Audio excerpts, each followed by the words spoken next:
The Mark I series of Hornets includes some interesting variant ideas, ranging from the dual-seater Super Hornet to the Stealth Ghost, but also the rarely seen Hornet Tracker. The central ball mount is not used for any weapons, nor a stealth cap, but instead houses a radar module. The theory being that you could use your Hornet as part of a squadron with other ships, but have a supporting role in being able to find targets better, or perhaps support with command and control for the squadron. Of course, none of that is really in-game at time of recording, which begs the question, how does the Hornet Tracker perform today? I'm Forrester, and in this video we'll explore the answer to that question by reviewing the currently flyable Anvil F7C-R Hornet Mark I Tracker, which is described on the Star Citizen website as a Pathfinder? I'm not so sure about that. If you've seen other reviews on this channel, then you probably know what to expect, with this video following the usual format. It's split into 5 sections, starting with a ship tour, assessing combat performance, reviewing handling and visibility, looking at the operating costs before finally summarising. As always, I've included timestamps in the video description in case you want to skip ahead. And if you're one of the many people watching who isn't yet subscribed to the channel, you might consider it so you can be notified of future Star Citizen videos as they go live.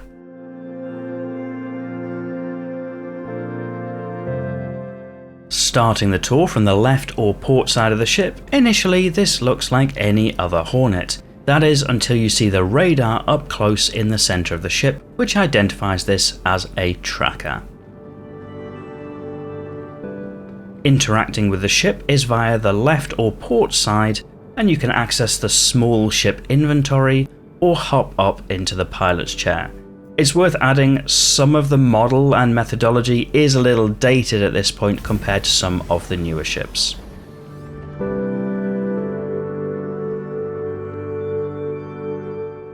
That dated nature is obvious as soon as you hop in and these 3 black boxes appear long before the canopy lid shuts to reveal they're actually screens.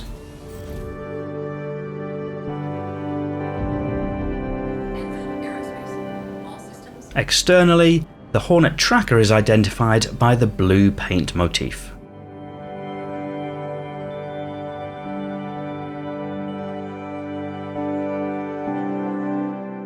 By way of armament, the tracker comes armed with the same mounts as the other Mark I Hornet models. That's 2 size 3s on the wingtips and a size 3 mount on the nose.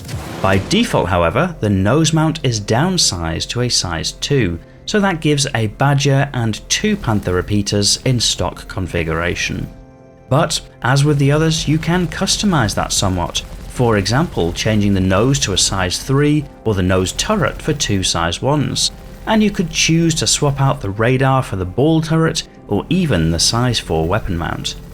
The missile armament by default is a set of 4 size 2 missiles and 4 size 1 missiles, but there is some scope for flexibility up to size 3 missiles aboard. Defensively, the tracker carries 2 size 1 shield generators, which is in line with all of the other Hornet models. In terms of combat, the tracker fights pretty much the same as any of the other Mark I Hornet models once you're in close. It's a natural brawler, and more than capable against fighter-sized craft.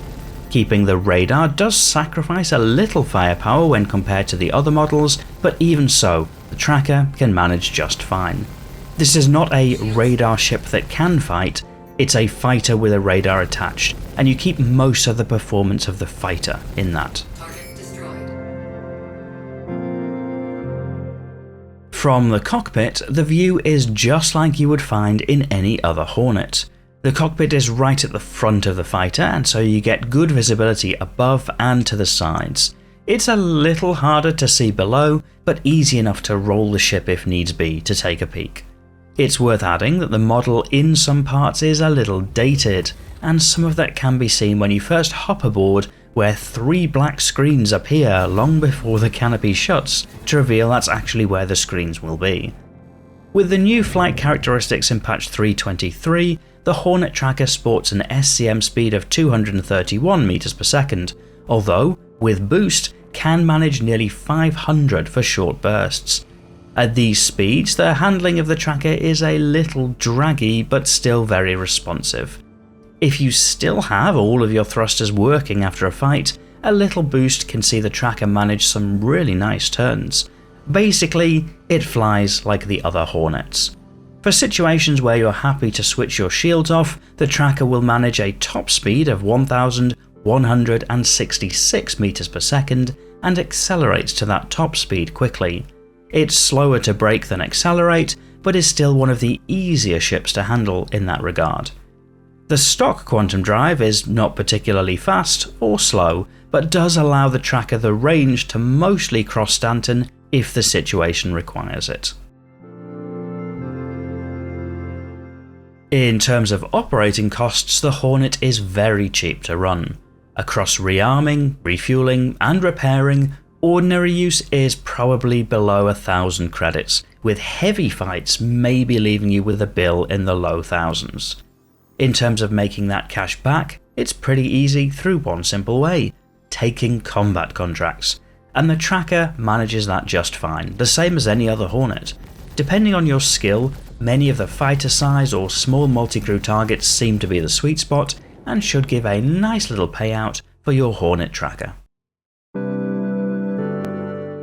By way of loadout changes, I'd suggest swapping out the nose mount for your choice of size 3 weapon, even if it's just another Panther for a more consistent firing pattern. If you're looking to fly often, the shields may be worth bringing up to spec, for example replacing with FR66 shield generators. And if you're doing all of that, you might also find the need to upgrade the power plant to a military spec one. All of these upgrades are well within a 100,000 Alpha UEC budget.